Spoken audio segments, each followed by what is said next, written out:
반갑습니다. 이원주 세무사입니다. 이번 시간은 부가가치세를 들어가 보겠습니다. 272페이지입니다. 부가가치세, 우리가 이때까지 재무회계, 원가회계 쭉 해왔습니다. 회계 파트하고는 이 부가가치세하고는 전혀 좀 다른 성질이에요. 암기하실 게 많습니다. 제가 설명드릴 것도 초기에는 많은데 뒤로 갈수록 제가 설명드릴 거는 조금 줄어들고 암기하실 게 많아요. 그래서 처음에 접하실 때는 회계보다는 오히려 더 쉽습니다. 처음엔 그래요. 나중에 또 쭉 깊이 있게 들어가다 보면 조금 어려운 내용도 나오긴 하는데 어쨌든 전체적으로 그리 어렵지 않다는 거. 그 정도 생각하시면 되고요. 세 문제 출제되는데 세 문제 중에 한 두 문제 정도는 항상 맞추실 수 있어요. 그리고 부가세는 우리 일반적인 상식 그리고 일상생활에 쓰이는 그런 내용이기 때문에 조금 더 재미있게 접근할 수 있고요. 사회생활을 많이 해보신 분들이라면 이미 기초적인 내용은 이미 다 알고 계십니다. 사회생활 하면서 저절로 알게 되는 내용들이 여기 포함이 되어 있기 때문에 그리 어렵지 않게 접근하실 수 있을 것 같습니다. 사회생활 해보지 않았고 학생들이라 할지라도 그렇게 어렵지 않게 볼 수 있으니까요. 천천히 한번 도전해 보시기 바랍니다. 시작하겠습니다. 272페이지 메뉴에 부가가치세 개요 나오는데요. 한 문장이 이렇게 되어 있습니다. 읽고 지나가시기 바랍니다. 읽겠습니다. 부가가치세란 재화 또는 용역의 각 거래 단계에서 증가되는 가치 에 대하여 부과되는 세금을 말한다. 증가되는 가치라는 말을 어렵게 쓰면 부가가치라고 해요. 부가가 증가된다는 말이고 부가가치라는 말이 됩니다. 부가가치 가치가 증가한다 그런 말이죠. 가치가 부과된다. 가치가 증가한다. 가치가 증가하는 것에 대해서 세금을 매기겠다. 그런 이야기예요. 어려운 문장이긴 한데 그냥 한번 읽고 지나가시기 바랍니다. 복습하실 때도 딱 한 번만 읽고 지나가시기 바랍니다. 넘어갑니다. 개요가 먼저 나옵니다. 우리나라의 부가가치세 계산 방법은 다 전단계 세액공제법이라는 거 별표 두 개나 있죠. 암기도 하셔야 되는데 이 용어 자체는 암기를 하셔야 되는데 이해를 하시면 암기하시는데 큰 무리가 없습니다. 보겠습니다. 부가가치세 계산 방법으로는 전단계 세액공제법이 있고 전단계 거래공제법이 있는데요. 우리나라 전단계 세액공제법을 채택하고 있고 전단계 거래공제법은 아니라는 거. 그래서 틀린 보기로 전단계 거래공제법이 자주 출제가 됩니다. 다음 중 우리나라의 부가가치세와 관련이 없는 것은 그 4개 중에 전단계 거래공제법 하나 넣어놓는 경우가 좀 있어요. 그래서 거래 나오면 전단계 거래액이 나오면 틀린 보기가 틀렸구나 라고 생각하시면 되고요. 보시면 전단계 세액공제법 지금 우리나라에서 적용이 되고 있는 거죠. 전단계 세액공제법은 부가세를 계산하는데 매출세액 빼기 매입세액입니다. 매출세액을 다른 말로 하면 매출액 곱하기 세율이고요. 매입세액을 다른 말로 하면 매입액 곱하기 세율입니다. 이렇게 되는 거죠. 매출액 곱하기 세율. 우리나라의 부가세 세율은 거의 10%라고 보시면 되고 여기서 매입액 곱하기 세율 이렇게 되는데요. 이거를 수학을 좀 배웠다고 해서 우리는 산수나 수학을 좀 아는 분이 계시죠. 나는 중학교, 고등학교 다닐 때 수학 잘했다. 이렇게 쓰자. 매출액 빼기 매입액 곱하기 세율 이렇게 간단하게 쓸 수 있는데 왜 이렇게 복잡하게 세율을 따로 떼서 어렵게 써놨냐. 세율 이렇게 쓰면 되지 라고 생각하는 순간 틀렸습니다. 위에 게 맞아요. 이게 같다는 거는 수학이나 산수에서만 인정될 뿐이지 우리 세법이나 다른 곳에서는 이거를 같다고 보지 않아요. 다릅니다. 그래서 전 단계 거래공제법을 보면 매출액 빼기 매입액 곱하기 세율 이런 산식을 쓰면 틀렸습니다. 그래서 산식으로도 잘 물어봐요. 다음 중 우리나라의 부가세를 계산하는 방법으로 옳지 않은 것은 그래서 그래놓고 이 산식을 딱 적어줍니다. 바로 틀린 거죠. 골라낼 수 있어야 됩니다. 이걸 전단계 거래공제법이라고 합니다. 공제라는 말은 빼준다는 겁니다. 공제 있죠. 공제라는 말은 차감한다, 뺀다 라는 뜻이에요. 그래서 전단계 세액공제법은 전단계에서 발생한 세액, 매입세액입니다. 매입세액을 빼준다는 의미고 전단계 거래공제법이라는 거는 전단계에서 거래한 매입액 자체를 뺀다는 이야기입니다. 그래서 공제라는 말은 뺀다. 전 단계에서 발생한 매입세액을 뺀다는 의미에서 전단계 세액공제법이고요. 전 단계 거래공제법은 전 단계에서 거래, 매입액 자체를 뺀다는 의미에서 전 단계 거래공제법이라는 이름이 붙어 있는 겁니다. 밑에 있는 산식은 틀린 거다. 세율을 따로 빼가지고 곱하기 이렇게 간단하게 쓰는 산식은 틀린 산식입니다. 잘 봐두시기 바랍니다. 그래서 우리나라는 전 단계 세액공제법을 쓰고요. 그럼 전 단계 세액공제법은 매출세액 빼기 매입세액. 다르게 쓰면 매출액 곱하기 세율 빼기 매입액 곱하기 세율. 이게 맞다는 거. 이게 전 단계 세액공제법이라는 거. 그래서 우리나라에 채택된 게 전 단계 세액공제법. 전 단계 거래공제법을 채택한 나라는 거의 없어요. 전 세계에 없습니다. 그냥 이론으로만 존재해요. 전 단계 세액공제법이다. 라는 거. 바로 밑에 당구장 표시입니다. 이익이 발생하든 손실이 발생하든 상관없이 부가세를 신고해야 돼요. 사업하시는 분들이라면 뭐 세금이라는 거 원래 뭐 이익에서 내는 거 아니냐. 이익이 많으면 세금을 많이 내고 이익이 적으면 세금을 적게 내고 그래도 그렇지만 손실이 발생하더라도 상관없이 부가세를 신고해야 됩니다. 납부할 세액이 없다 하더라도 신고는 해야 돼요. 해야 된다는 거. 이때 잔액이 플러스라면 부가세를 낼 게 있네. 세금 내자. 만약에 마이너스라면 환급을 받아요. 특이하죠. 부가세는 그렇습니다. 부가세는 신고를 하면 정부에서 세무서에서 납세자한테 돈을 줍니다. 은행으로 송금을 해줘요. 거꾸로예요. 세금을 내는 게 아니라 세금을 돌려받아요. 정부로부터, 세무서로부터 세금을 돌려받습니다. 그래서 부가세 신고를 하면 돌려받는 그런 분들 많으세요. 의외로 많으세요. 그래서 매출세액 빼기 매입세액 해가지고 부가세를 계산하는데요. 부가세를 영어로 VAT라고 해요. Value, Added Tax. 약자를 아실 필요는 없습니다. 어쨌든 VAT 그러면 부가세인데 부가세 계산하는 거는 매출세액에서 매입세액을 빼는 건데 이때 플러스 금액이 나오면 매출세액이 더 크다는 거죠. 그러면 세금을 냅니다. 납부. 그런데 마이너스다. 매입세액이 더 크다. 그러면 부가세를 환급받아요. 돌려받는다는 이야기입니다. 특이한 세금입니다. 돌려받을 수도 있다. 마이너스가 되면 돌려받을 수도 있다. 오케이. 넘어갑니다. 밑에는 우리나라 부가세 성격을 표를 하나 크게 만들어서 요약을 해놨습니다. 하나하나 보시면 부가세는 물건을 살 때 내는 세금이에요. 우리가 시장에 가서 마트나 지하상가 이런 데 가가지고 11,000원 옷을 샀는데 이게 11,000원짜리더라. 11,000원을 주고 샀다. 그러면 우리는 이미 세금 1,000원을 내고 있습니다. 왜? 11,000원에서 실제 물건 값은 10,000원짜리예요. 11,000원을 냈다. 10,000원짜리고 1,000원은 세금입니다. 부가가치세, VAT. 세금이에요. 그래서 전체적으로 물건 값의 10%를 소비할 때, 돈 주고 살 때, 소비할 때 세금을 우리는 이미 내고 있었어요. 우리도 모르게 세금을 내고 있었던 거죠. 이 1,000원은 옷가게 사장님이 가져가는 게 아니라 이 1,000원은 부가가치세이기 때문에 세무서에 납부하게 됩니다. 은행 계좌로 납부를 해요, 요새는. 어쨌든 우리는 세금을 이미 내고 있었고 이 세금은 가게 사장님이 받아고 갖고 있다가 본인이 가지는 게 아니라 세금으로 낸다는 거. 이게 부가세 구조입니다. 그래서 일종의 소비세예요. 돈 주고 뭘 살 때, 소비할 때, 돈 주고 물건을 사든지 돈 주고 밥을 먹든지 뭘 하든지 어쨌든 살 때, 돈을 쓸 때, 소비할 때 내는 세금이다 해서 소비세라고 해요. 일반 소비세에 해당이 되고요. 그러니까 거의 모든 거, 예외적으로 면세라든지 이런 걸 제외하고 거의 모든 소비에서 발생하는 세금이다 해서 일반 소비세라는 이름을 붙여 놓습니다. 다음에 국세입니다. 나라에서 징수하는 거예요. 국세하고 지방세라는 게 있는데요. 지방세는 지방자치단체에서 징수하는 세금이에요. 취득세라든지 여러 개 있어요.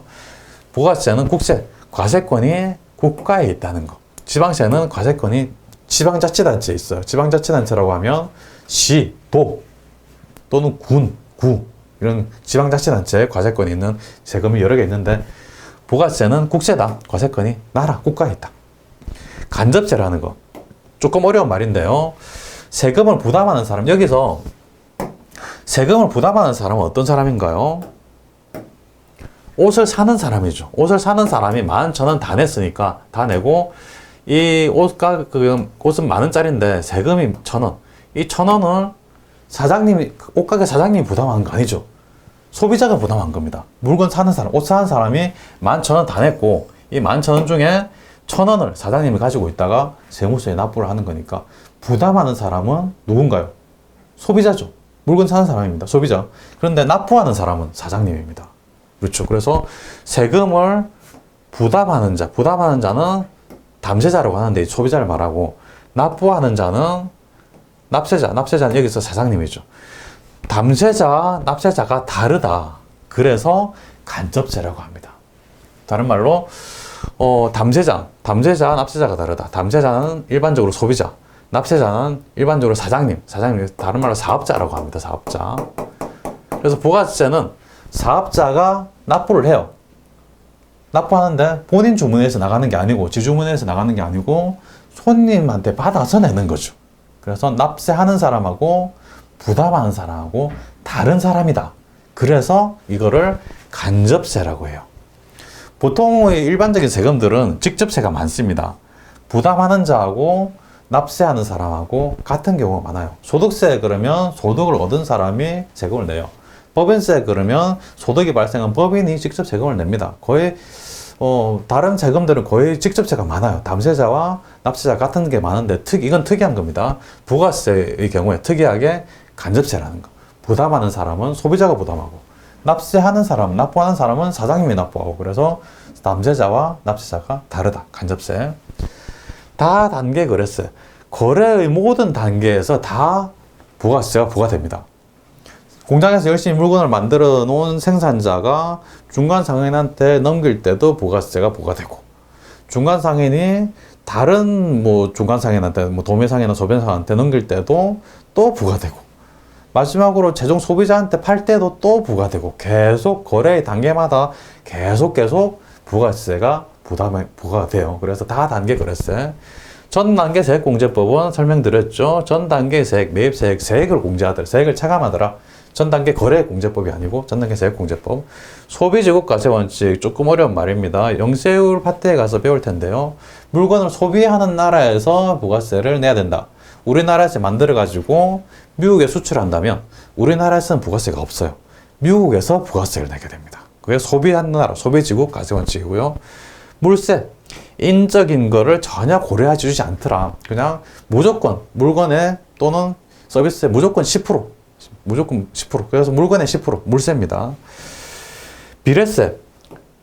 10%, 단일 비례세 무조건 10%. 영세율이 있긴 하지만 원칙적으로 무조건 10%니까 비례세다. 10%라는 물건값에 비례해서 10%를 낸다 해서 비례세예요.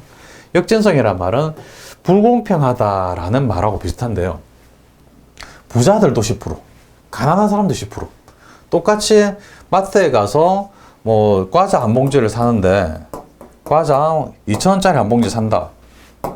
부자도 여기서 200원, 10%. 가난한 사람도 200원, 10%. 똑같이 부자든 가난한 사람이든 똑같이 10%를 세금으로 낸다 해서 이거는 불공평한 거 아니냐. 일반적으로는 돈이 많으면 세금을 많이 냅니다.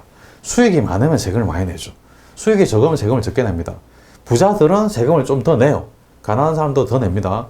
가난한 사람들은 적게 내고 부자는 많이 내고, 이게 일반적인 세금의 원칙인데, 이 부가세는 똑같은 물건을 사는 경우에 부자든 가난한 사람이든 똑같이 세금 낸다. 그래서 조금 불공평하다는 말을 어려운 말로 역진적이다, 역진성이 있다, 그런 말로 표현해요.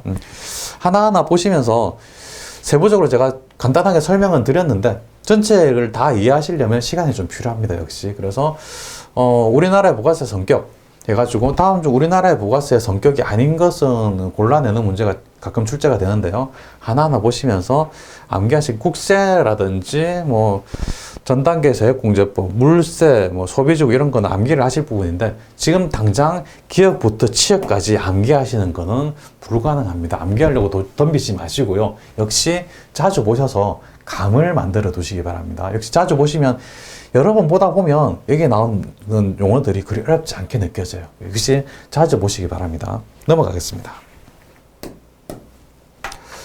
다음 페이지입니다. 3번 부가세 과세 구조입니다. 생산자가 상품 100원을 중간 상인에게 팔 때, 100원짜리 상품입니다. 100원짜리 상품을 중간 상인에게 팔 때 100원만 받는 게 아니라 부가세 합해서 10원을 더 받습니다. 110원을 받습니다. 그래서 부가가치세 10원, 10원을 더해서 110원을 받아요. 받고 이 10원은 이때 생산자가 가지는 게 아니라 부가세로 납부하게 됩니다. 부가가치세. 부가가치세인데 일상적으로 그냥 부가세라고도 표현을 해요.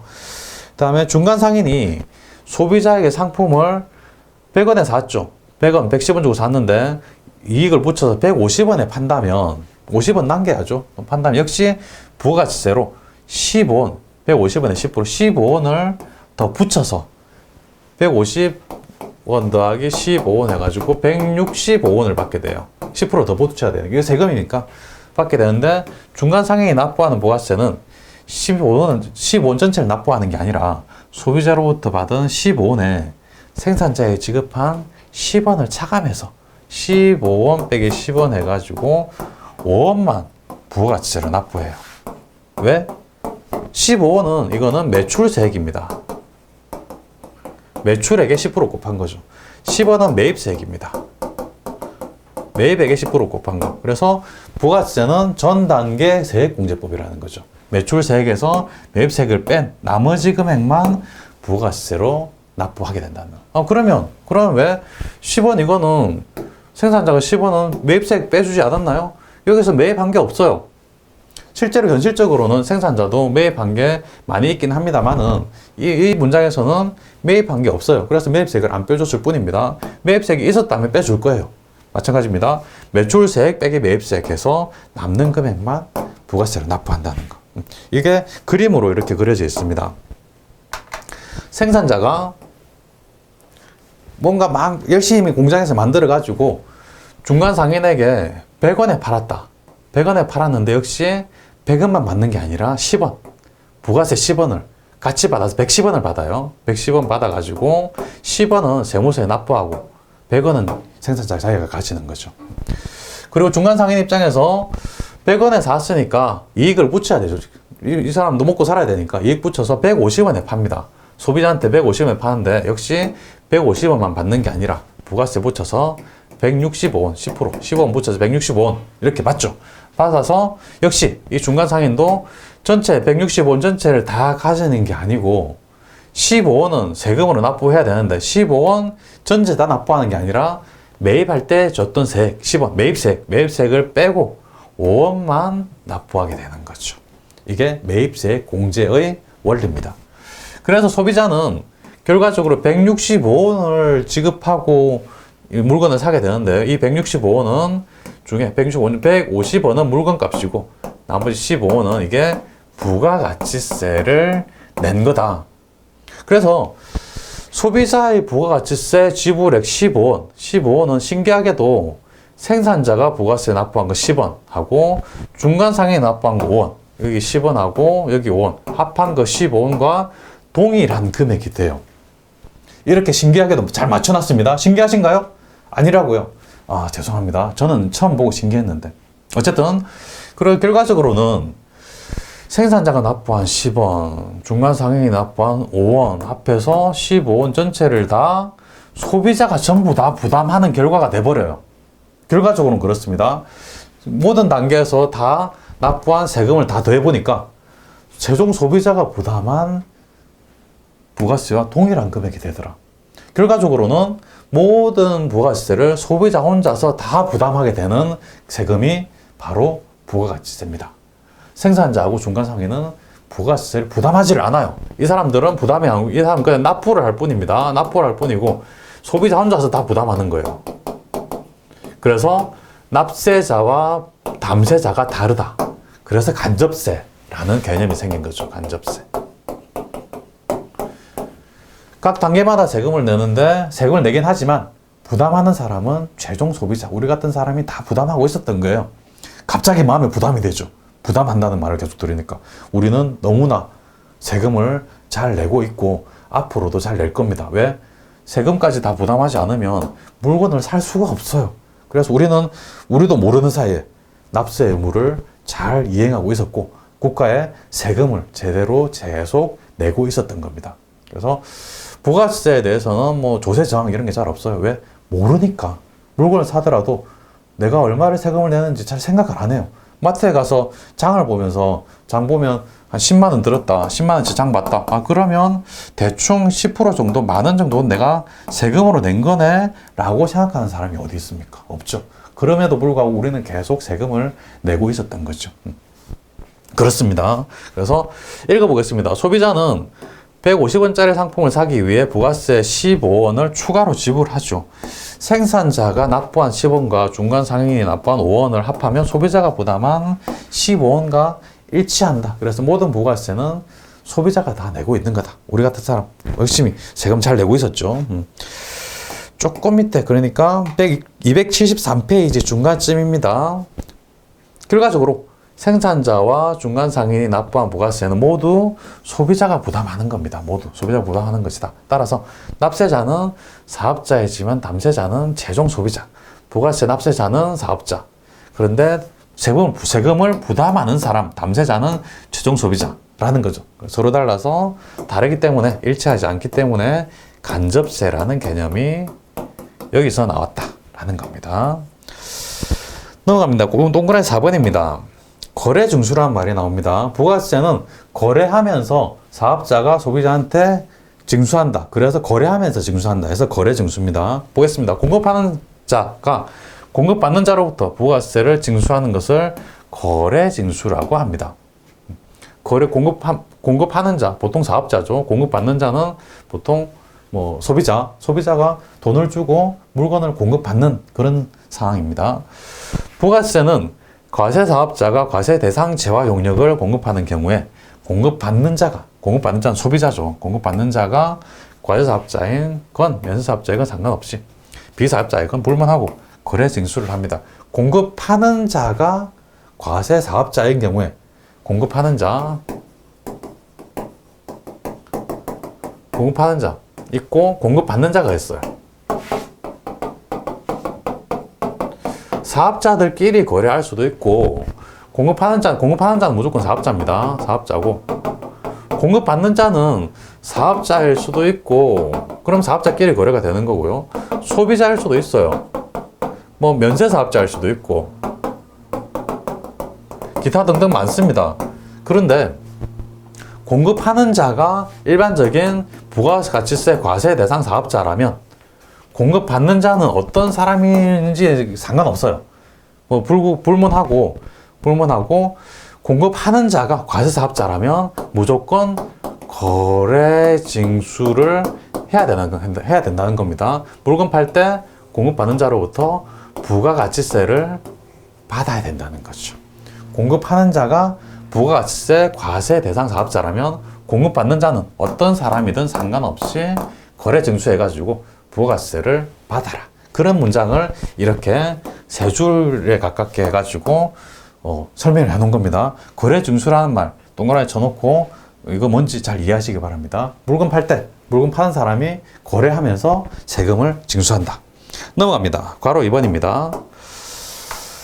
납세 의무자, 납세지, 사업자 등록. 납세 의무자는 사업자입니다. 사업자인데 사업 목적이 영리든 비영리든 관계없이 사업상 독립적으로 재화 용역을 공급한다는 말은 돈 받고 판다는 말하고 비슷하죠.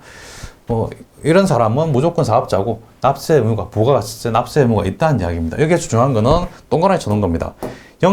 사업이 영리이든 비영리이든 상관없다는 겁니다. 무조건 독립적으로 재화 용역을 공급한다. 돈 받고 판다면 부가세, 과세, 납세 의무가 있다. 납세 의무자다. 영리라는 거는 일반적으로 물건 파는 거, 돈 받고 파는 거고, 비영리는 종교라든지 자선이라든지 학술 이런 걸 말합니다. 어쨌든 상관없이 영리도 비영리 상관없이 재화나 용역, 재화는 물건이고요. 용역은 서비스를 말하는 거예요. 재화 물건을 팔든 서비스를 팔든 어떻게든 돈 받고 판다. 그렇다면 사업자 해당이 되고 납세 의무자, 부가가치세 납세 의무가 있다. 그리고 재화를 수입하는 자는 사업자가 아니더라도 납세 의무자에 해당이 돼요. 부가세 납세 의무자입니다. 그래서 수입이란 말은 외국에서 우리나라로 국내로 물건을 들여오는 것을 수입이라고 하죠. 그러니까 외국에서 우리나라로 재화는 상품 제품을 수입한다, 들여온다. 그럴 때는 들여오는 사람이 사업자가 아니라 하더라도 우리 같은 일반 사람이라 하더라도 부가세 납세 의무가 있어요. 그래서 해외 직구하실 때 통관 번호 이런 거 적어야 되죠. 이것 때문에 그렇습니다. 어쨌든 납세 의무자는 일반적으로는 사업자다. 그리고 외국에서 수입한다. 그러면 사업자가 아니라도 이게 납세 의무가 있다라는 거 넘어갑니다. 274페이지입니다. 메뉴에 당구장 표시가 몇 가지가 있어요. 우리가 알아야 될 개념인데요. 뭐 그리 어렵지 않습니다. 납세 의무자는 개인, 법인 또는 변경 없는 사단, 재단, 그 밖의 단체뿐만 아니라 국가, 지방자치단체, 지방자치단체 조합도 포함된다는 게 중요해요. 이게 다 국가 등은 세금을 안 내요. 사실 안 내요. 근데 부가세 납세 의무자에 우리 개인 법인뿐만 아니라 이런 국가, 지방자치단체 이런 것도 다 일단 포함이 된다는 게 중요해요. 포함이 되는데 다만 국가 등의 경우 대부분 면세로 규정되어 있기 때문에 실제로 납부를 하진 않아요. 납부하지 않는데 원칙상으로는 국가, 지방자치단체 같은 거, 뭐 지방자치단체 조합 암기하실 필요는 없습니다. 그냥 전체를 다 국가 등이라고만 하셔도 됩니다. 국가 등도 원칙적으로 납세 의무자에 포함이 돼요. 포함이 되는데 면세로 따로 규정을 하고 있기 때문에 실제로 세금은 안 낸다. 원칙은 다 포함이 되는 거다 라고 알고 계시기 바랍니다. 원칙입니다. 원칙을 잘 아시기 바랍니다. 그 다음에 두 번째 당구장 표시는 그리 중요하진 않는데 한번 읽고 넘어가겠습니다. 상식 같은 거예요. 재화 용료의 공급이 사업장 독립적이어야 돼요. 따라서 사업자에게 종속된 종업원 같은 사람들은 재화 용료를 공급하는 사업자가 아니라서 납세 의무자가 아니라는 겁니다. 다 당연한 이야기죠. 직원들이 사장님한테 열심히 일을 해주죠. 일을 해준다는 말은 서비스를 해준다, 용역을 제공한다라는 말하고 같습니다. 그런데 월급을 받으니까 이 사람은 사업자가 아니라서 부가세, 과세 대상이 아니라는 거죠. 다음에 면세사업자라는 게 따로 규정이 되어 있어요. 영세할 면세파트에서 자세하게 볼 겁니다. 면세사업자는 납세 의무가 없어요. 부가세, 면세사업자 보통 농산물 같은 거를 파는 사람들, 또 뭐 아마추어 경기라든지 또 박물관, 미술관 이런 쪽에서는 따로 면세로 규정이 되어 있어요. 그런 거에 대한 서비스는 부가세 면세 사업자예요. 그래서 과세 사업자가 일반적으로 납세 의무자라는 거죠. 일반 사업자 또는 간이가세자로 구분이 되는데 이건 나중에 또 간이가세자에 대해서는 설명을 드릴 겁니다. 간이가세자가 구체적으로 어떤 사람이냐면 직전 연도 작년입니다.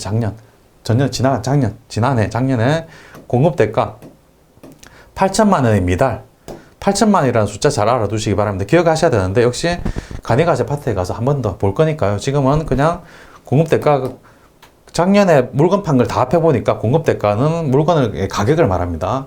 물건 판 거 다 합해보니까 1년 동안 8천만 원 미만이더라. 그러면 간이가세자라고 해서 조금 부가세를 간편하게 신고할 수 있게 해놨어요.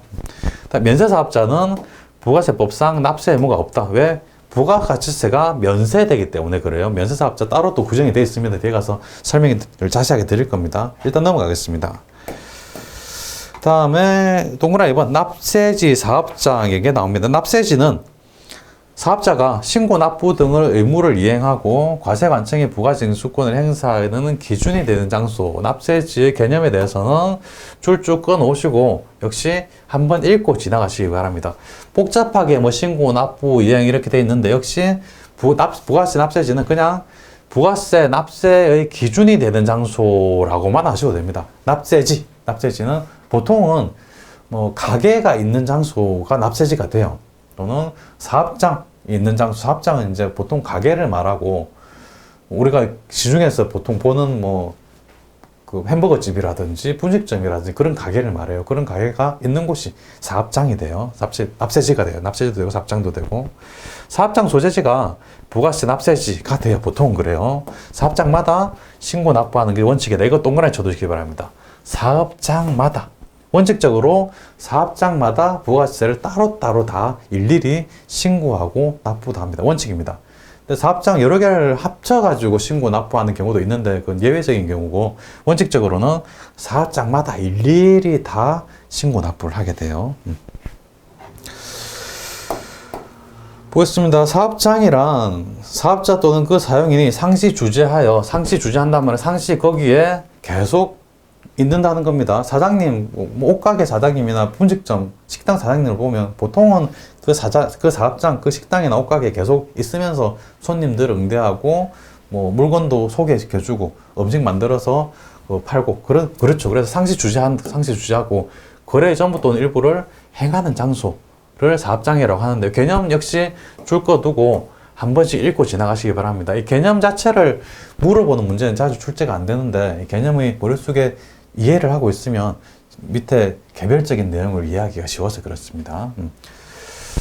사업장 판정 기준 다음과 같다. 사업장 판정 기준 시험 이것 말고도 굉장히 많습니다. 근데 시험에 나오는 것만 따로 추려 놓은 거예요. 광업 우리나라에 광업이 그리 많지는 않지만 쉬우니까 가끔 출제가 돼요. 광업 사무소 소재지가 광업에 대한 사업장이 된다는 거. 광업은 땅 파가지고 광물을 채취하는 거죠. 석탄 캐고 뭐 그런 거죠. 그런 건데 실제로 산이 이렇게 있으면 산을 이렇게 파가지고 뭐 태백 같은 데 아직 뭐 캐는 데가 있다고 하더라고요. 어쨌든 석탄 캐면 광고도 있고 이렇게 뭐 기숙사도 있고 식당도 있고 뭐 많이 있는데 여기서 사무소 소재지가 중요하다는 겁니다. 사무소가 여기 있으면 사무소가 있는 소재지를 사업장으로 보겠다 그런 이야기고요. 제조업은 물건을 만드는 업종입니다. 그래서 제조하는 업종이죠. 그래서 최종 제품을 완성하는 장소가 사업장이 됩니다. 중간 제품 대충 만들었다가 또 옮겨서 최종 제품 완성한다. 그러면 중간 제품 만드는 곳은 사업장이 아니에요. 최종 제품을 만드는 곳만 사업장에 해당이 됩니다. 왜? 중간 제품 만들어봤자, 제공품 만들어봤자 팔지를 못해요. 그래서 팔기 위한 제품을 완성되는 곳, 그곳이 이제 사업장이 되는 거고요. 따로 포장만 하거나 충전만 하는 장소는 제외합니다. 포장만 하는 거, 포장만 한다. 그건 제외되고, 충전만 한다. 자동차 만들어가지고 전기 충전만 한다. 그거는 사업장이 아니죠. 사업장 제외. 그 다음에 건설업, 운수업, 부동산 매매업 이런 것들은 법인의 경우에는 등기부상 소재지, 그 개인의 경우에는 업무를 총괄하는 장소 두 개가 나눠집니다. 법인과 개인이 달라요. 법인은 등기하는 게 굉장히 중요한 그 절차예요. 그래서 등기하면 이곳이 사업장이겠구나라고 바로 판단할 수 있어요. 근데 개인은 그 사업을 한다고 해서 등기를 하지 않아요. 등기하지 않기 때문에 등기 행위 자체가 없기 때문에 그냥 일을 거기서 계속 하고 있더라. 그러면 거기가 사업장이겠네라고 판단하는 거예요. 업무를 총괄하는 장소. 법인은 등기. 오케이. 부동산 임대업. 임대업은 뭐 아파트라든지 또는 가게라든지 이런 거를 그 임대해 주는 거죠. 건물주가 세입자한테 임대해 주는 거 말하죠. 임대업은 그 부동산의 등기부상 소재지. 이거 중요합니다. 이거는 부동산 매매업하고 많이들 헷갈리세요. 부동산 매매업은 토지나 건물을 팔고 사는 거예요. 부동산 임대업은 팔고 사는 게 아니라 월세 내주는 겁니다. 세 내주는 거예요. 그럴 때는 그 부동산의 등기부상 소재지라는 겁니다. 부동산이 소지하는 곳이에요. 그 다음에 미업은 시험 잘 나와요. 무인 자동 판매기로 공급하는 거. 자동 판매기 말이에요. 자동 판매기. 커피, 음료수 같은 거 자동 판매기. 그거는 업무를 총괄하는 장소. 역시 무인 자동 판매기. 자동 판매기는 엄청나게 많죠. 하나의 사업자가 자동 판매기 한 100개 정도 관리하는 경우도 있어요. 자동 판매기 하나는 어디 대학교에 들어가 있고, 하나는 어디 터미널에 들어가 있고, 하나는 어디 뭐 상가에 들어가 있고, 이런 식으로 엄청나게 많은 곳에 퍼져 있습니다. 그래서 하나하나 개별적으로 관리할 수는 없고, 그냥 업무를 총괄하는 장소가 사업장이 된다라는 거고, 사업장을 설치하지 않은 경우에는 사업자의 주소 또는 거소가 됩니다. 사업장이 없는 경우도 있어요. 사업장이 없고 그냥 자기 집에서 그냥 대충 뭔가 해가지고 어딘가 가서 서비스를 제공하고 이런 경우도 있습니다. 그럴 때는 사업자의 주소, 본인의 주소를 말합니다. 그 다음에 당구장 표시 위 사업장 이외에도 사업자의 신청에 의해서 추가로 사업장 등록을 할 수 있습니다. 사업자가 신청하면, 사업자 등록할 때 신청하면 다른 곳을 추가로 사업장으로 등록할 수도 있어요. 일단 무인 판매기로 공급하는 사업자는 제외하고 그냥 본인 그 사업자의 의도에 따라서 다른 곳을 신청할 수도 있다는 이야기입니다. 넘어가겠습니다. 274페이지 맨 밑에 보시면 하치장, 임시사업장, 징배장 이런 말이 나와요. 하치장은 그냥 창고입니다. 그냥 쌓아두는 곳이에요. 적재 그냥 야외에 그냥 물건 막 쌓아두고 그런 걸 말해요. 이것은 당연히 사업장이 아니죠. 여기서는 거래가 일어나지 않습니다. 그냥 물건 쌓아둔 곳이에요. 임시사업장은 임시로 사업장을 열 수가 있습니다. 뭐 국제박람회라든지 뭐 행사 같은 거, 사람들이 많이 모이는 행사 같은 거 하면 그 행사장 앞에 천막 같은 거 쳐놓고 뭐 물건도 팔고 뭐 그 맥도날드나 뭐 롯데리아 이런 것도 잠시 한 일주일 정도만 거기 나와서 햄버거 팔고 이런 경우 보셨죠? 그런 걸 말해요. 그거는 독립된 사업장이 아니라 기존의 사업장에 포함이 돼버립니다. 그래서 대박람회 등 행사를 위해서 개설되는 임시 매장을 말하는데 기존의 사업장에 포함돼서 독립된 사업장은 아니라는 겁니다. 직매장은 사업장이에요. 직매장은 그냥 물건 파는 곳을 말하는 겁니다. 직매장. 재화를 직접 판매하기 위한 장소이기 때문에 사업장에 해당된다. 이 세 가지 잘 구분하시기 바랍니다. 하치장은 사업장이 아니다. 임시사업장은 기존 사업장에 포함되어 버린다. 독립된 사업장이 아니라는 거죠. 직매장은 사업장이다. 잘 구분하시기 바랍니다. 다음 페이지입니다. 사업자 등록이 나옵니다. 사업을 하려면 사업자 등록 신청을 해야 돼요. 언제까지? 사업 개시 20일에 동그라미 20일 이내 신청해야 되고, 신규 사업자는 사업 개시 전이라도 전에 동그라미 전에도 가능하다는 거 괄호가 중요합니다. 사업자 등록 신청 20일 이내 20일 이내, 신규 사업자는 사업 시작 전이라도 사업자 등록 할 수 있다. 중요합니다. 전 20일에 동그라미 전에 동그라미.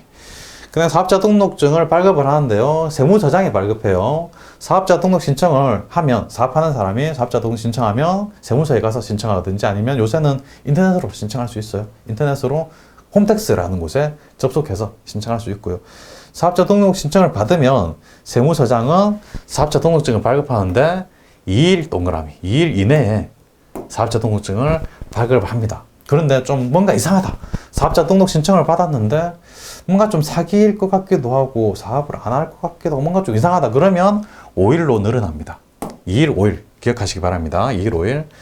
직권으로 거부할 수 있어요. 세무서장이 거부할 수도 있습니다. 뭔가 이상하다 싶으면 세무서장이 거부할 수 있고, 또는 직권으로 등록을 할 수도 있어요. 직권이란 말은 세무서장 직권이란 말입니다.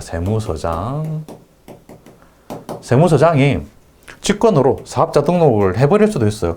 저기에는 보니까 사업을 몇 년 동안 계속 하고 있는데 세무서 직원이 나와서 보는 경우가 있어요. 세무서 직원이 나와가지고 보니까 계속 몇 년 동안 사업을 하고 있는데 왜 사업자 등록 안 하지? 사업자 등록을 하고 세금을 내야 되는데 등록도 안 하고 세금도 안 내고 있고 이상하다. 그러면 세무서장이 딱 보고 사업자 등록 시켜라. 그러면 지들 마음대로 직권으로 등록을 해버리는 경우가 있어요. 왜? 세금을 내게 만들어야 되니까. 세금 안 내면 안 돼요. 당연히 내야 되죠. 사업자 등록 단위는 각 사업장마다 하는 게 원칙입니다. 그래서 각 사업장별 신고 납부한다라는 말을 아까 한 적이 있고요. 또 뭐 사업자 단위 과세로 예외적으로 본점 주사무소 예외적으로 다 사업장마다 하는 게 아니라 지점이 여러 개 있다. 그러면 본점에서 한꺼번에 하는 경우도 예외적으로 있긴 합니다. 근데 원칙은 사업장마다 이게 원칙이라는 거. 사업장마다. 그래서 여기서는 사업자 등록 신청 발급 이거 중요하고요. 직권 거부 직권 등록은 뭐 세무서장이 마음대로 할 수 있다는 것 정도만 알면 되고요. 그 다음에 사업자 등록 단위 원칙이 사업장마다다. 이 정도 알고 계시면 됩니다. 정리합니다. 사업자 등록은 사업 개시 며칠 이내, 20일 이내. 그리고 사업 시작 전에는 사업 시작 전이라도 등록할 수 있다. 그 다음에 사업자 등록 발급은 원칙 2일 이내. 뭔가 이상하다? 5일 이내. 그렇죠? 세무서장이 거부할 수도 있고 등록해버릴 수도 있다. 사업자 등록 단위는 원칙이 각 사업장마다. 오케이, 넘어갑니다. 그 다음에는 당구장 표시가 나오는데요. 다음 어느 하나에 해당하는 때는 지체 없이의 동그라미, 지체 없이 사업자 등록 정정신고입니다. 정정신고. 지체 없이가 뭔 말이냐면 그냥 빨리 하라는 이야기예요. 구체적으로 며칠 이내 이런 거 없습니다. 그냥 빨리, 빠른 시일인데 그냥 하면 됩니다. 그 빠른 시일이 며칠이냐는지 물어보면 답은 없습니다. 정해진 게 없어요. 어쨌든 지체 없이 정정신고. 뭐 정정할 일이 있다, 수정할 일이 있다, 정정. 그럼 바뀐 게 있다. 그러면 정정신고 하라는 건데요. 신고받은 세무서장은 재발급 기한 내에 사업자 등록증을 정정해서 또 새로 교부해줘요. 정정사유, 첫 번째 상호 변경, 동그라미, 그 다음에 통신판매업자. 통신판매업자라는 말은 인터넷으로 물건을 파는 걸 말해요. 사이버몰 명칭 또는 인터넷 도메인 이름 변경할 때, 이럴 때는 2일 이내, 진짜 당일, 2일 이내가 아니고 당일, 바로 정정해 줍니다. 재발급 기한이 바로 그냥 당일이에요. 그래서 여기서 통신판매업자가 사이버몰 명칭 변경, 사이버몰, 도메인 이름 변경, 홈페이지 이름 바꾼 거예요. 이거는 상호를 변경한 거랑 똑같다고 보는 거예요. 거의 똑같죠? 뭐 홈페이지 이름 바꾼 거, 홈페이지 도메인 바꾼 거, 그럼 상호 바꾼 거랑 똑같습니다. 이럴 때는 당일날 바로 사업자 등록증이 수정된 게 나와요. 쉬우니까 뭐 상호 바꾼 거 쉽죠. 상호만 타이핑만 해버리면 뭐 바로 나옵니다. 근데 나머지는 이런 것들 나머지는 전부 다 2일 이내에 재발급해 줍니다. 근데 실제로 실무상으로 가보면 뭐 사업자 등록을 하든 정정신고를 하든 바로바로 받아서 나와요. 실무적으로 그렇습니다. 요새는 빨리빨리 나와요. 그래서 우리나라는 굉장히 좀 전산적으로 발달이 있어서 그렇죠. 우리는 IT 강국이라서 그렇습니다. 사업자 등록 신청하면 며칠 이내에? 20일 이내에. 20일 이내인데 사업자 등록 신청하면 며칠 이내에 사업자 등록 발급한다? 2일 이내에 사업자 등록 발급하는데 실무적으로는 그냥 바로 한 5분, 10분 기다리면 바로 나옵니다. 실무적으로 그렇습니다. 정정도 마찬가지. 정정하러 가면 실무적으로는 그냥 정정신고하면 바로 받아서 나와요. 새로운 거 받아 나오는데 법상으로는 신청일 당일. 상호 변경, 사이버몰 명칭 변경 당일이고 나머지는 법적으로는 2일 이내에 교부해 주면 된다. 여러 가지 있습니다. 디귿부터 지읒까지 여러 가지 쭉 있는데요. 한번 읽어만 보시기 바랍니다. 간단히 읽겠습니다. 법인의 대표자 변경, 사업 종류 변경, 사업장 이전, 이사 가는 때고요. 상속으로 인해서, 상속의 동그라미, 상속으로 인해서 사업자 명의 변경, 공동사업자 구성원, 출자 지분 변경, 임대인, 임대차, 목적물, 면적, 보증금, 차임, 임대차 기간의 변경, 그러나 새로이 상가 건물을 은퇴하는데 줄줄이 있는데 차임이 뭐냐? 차임 월세를 말합니다. 월세. 뭐 전체적으로 그리 중요한 건 아니에요. 그 다음에 지역. 사업자 단위 과세 사업자가 사업자 단위 과세 적용 사업장을 변경하거나 종된 사업장 신설할 때 쭉 여러 가지 줄줄이 있는데 이거 다 사업자 등 정정 사유다. 사업자 등록 정정 사유다. 밑에 당구장 표시가 중요해요. 당구장 표시. 법인의 대표자 변경은 정정 사유가 맞아요. 왜? 법인은 대표자 변경하는 게 법적으로 보면 그렇게 중요한 일은 아니에요. 법인은 또 다른 인격체이기 때문에 법인 자체가 바뀌지 않는다면 대표자 변경은 뭐 할 수도 있겠다라는 거예요. 그런데 개인입니다. 개인의 대표자 변경은 폐업사유가 해당해요. 이건 정정사유가 아니에요. 정정사유 X 폐업사유입니다. 그래서 틀린 보기로 여러 번 많이 시험에 출제가 됐어요. 개인 사업자의 대표자 변경 정정사유가 아니다. 폐업사유다 라는 거 잘 알아두시기 바랍니다. 정정사유 이렇게 있는데 한 번만 쭉 읽어보시고 그래서 디귿번에 법인의 대표자 변경은 정정사유가 맞습니다. 그런데 개인 사업자의 대표자 변경은 아니다. 개인 사업자의 대표자 변경은 이게 아니다. 사업자 등록 정정사유가 아니라는 거죠. 개인의 대표자 변경은 정정사유가 아니라 폐업하고 그러니까 사업을 하다가 친구한테 이 사업자를 뭐 그냥 줬다 친구 사업자를 그냥 팔았다 줬다 그럴 때는 이 사람 내가 친구한테 줬으면 나는 폐업을 하고 친구가 새로 개업한다 그런 개념이에요. 개인 사업자는 그렇습니다. 내려가겠습니다. 당구장 표시 사업자 등록을 하지 않은 경우에는 다음과 같은 불이익이 있다 해가지고 매입세액을 공제해주지 않는단 말은 세금을 굉장히 많이 내게 된다는 이야기고 미등록 가산세 이거는 1%입니다. 공급가액의 1%의 가산세가 부과가 됩니다. 근데 이게 좀 매입세액 불공제에서 좀 헷갈리는 게 사업자 등록 전에 매입세액을 공제하지 못해 이게 원칙이에요. 사업자 등록하기 전에 매입세액은 공제하지 않는 이 원칙. 사업자 등록해야 매입세 공제를 받아가지고 부가세를 굉장히 덜 내게 됩니다. 그런데 매입세 공제를 받지 못하면 세금을 많이 내게 돼요. 다만 공급 시기가 속하는 과세 기간이 끝난 후 20일 동그라미 20일 이내 등록을 신청한 경우 뚝자 줄 거 씁니다. 20일 이내 20일의 동그라미 신청일부터 공급 시기가 속하는 과세기간 기산일까지 역사하는 동그라미 역사하는 기간 내의 것은 공제받을 수 있다. 지금 이거 설명 안 드립니다. 중요한 내용이긴 한데 나중에 과세기간 다 보고 나서 그 다음에 또 나올 겁니다. 그때 설명드릴 겁니다. 일단 줄 다 끊어 놓으시고 그 중요하니까 넘어가시기 바랍니다. 미등록 가산세는 사업 개시 20일 이내에 사업자가 등록 신청하지 않았다. 또는 허위로 등록했다. 이럴 때는 공급가액의 1% 공급가액은 물건 판 것에 물건 가격 말이에요. 가액 1% 가산세가 부과가 됩니다. 역시 두 가지. 사업자 등록하지 않은 경우에 불이익 두 가지. 매입세액 불공제, 미등록 가산세 있다는 건 아셔야 되고 그리고 매액세 불공제 받지 못한다는 원칙인데 예외적으로 이런 게 있다는 거 줄만 끊어 놓으시고 나중에 설명드릴 거고요. 미등록 가산세는 1%다. 공급 가액의 1%다. 라는 거 아시기 바랍니다. 넘어갑니다. 다음 페이지입니다. 276페이지죠. 주사업장 종괄납부 및 사업자 단위과세. 주사업장 종괄납부는 납부만 주사업장에서 한다는 거. 그래서 종괄납부예요. 그런데 사업자 단위과세는 사업자 등록, 세관계약서, 납부, 환급 등 여러 가지 일들을 다 주사업장에서 할 수 있다. 이게 다른 겁니다. 주사업장 원칙은 사업장별로 신고 납부하는 게 원칙이에요. 원칙은 사업장별 과세. 사업장별로 과세하는 게 원칙인데 예외적으로 여러 지점들이 있다. 부수 사업장들이 있다. 그러면 지점들을 합해서 몽땅 걸어서 납부 환급만 하는 게 주사업장 종괄납부고요. 납부 환급 위에 사업자 등록인이 세관계약서 여러 가지 일들을 다 할 수 있는 게 사업자 단위 과세예요. 그래서 개념이 가장 중요한 거였고요. 납부만 하는지 또는 다 할 수 있는지 차이. 주된 사업장은 법인의 본점 또는 지점, 법인은 본점 지점이고요. 개인은 주사무소라는 거. 이게 좀 달라요. 사업자 단위 과세는 주된 사업장이 법인은 본점만 돼요. 지점이 안 돼요. 개인은 주사무소. 개인은 똑같습니다. 개인은 주사무소인데 법인은 본점만 된다는 거. 주사업장 종괄납부는 지점까지 돼요. 이거 차이 잘 구분하시기 바랍니다. 본점만 되는 거, 사업자 단위과세. 지점까지 되는 거, 주사업장 종괄납부. 개인은 똑같이 그냥 주사무소. 오케이.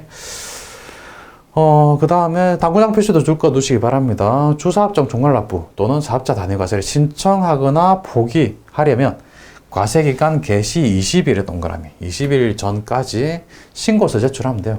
관할 세무서장, 세무서에다가 신고서 20일 전까지 제출하면 된다는 거. 주사업장 종괄납부, 사업자 단위과세 차이만 하시면 됩니다. 지점이 여러 개 있을 때 납부 환급만 그러면 종괄납부, 납부 환급도 하고 다른 것도 다 본점에서 하겠다. 그러면 사업자 단위. 주사업장은 주된 사업장은 주사업장 종괄납부의 경우에는 법인의 본점 지점까지. 사업자 단위과세는 본점만. 오케이. 넘어갑니다. 다음에 과세 기간입니다. 원칙적으로는 6개월씩 끊어요. 그래서 1기와 2기로 나누는데요. 1기는 6월까지, 1월부터 6월까지. 2기는 7월부터 12월까지. 그래서 부가세는 1년에 2번으로 나눠져 있다. 2번이다. 2번 원칙입니다. 2번. 1기는 1월부터 6월까지인데 7월 25일까지 신고 납부해야 돼요. 2기는 다음에 1월 25일까지 신고 납부한다 되어 있는데요. 여기 또 예정신고 기간으로 나눕니다. 3개월씩 또 끊어요. 예정신고 기간 1월부터 3월까지, 그 다음에 7월부터 9월까지 되어 있는데 밑에 그림을 보면 쉽게 볼 수 있습니다. 제1기는 1월부터 6월까지, 제2기는 7월부터 12월까지 이렇게 6개월씩 끊어내는 거죠. 6개월씩 나누어서 과세 기간이 2번이에요. 1년에 2번. 그리고 하나의 예정신고를 3개월씩 또 끊습니다. 3개월 예정신고, 나머지 3개월은 확정신고입니다.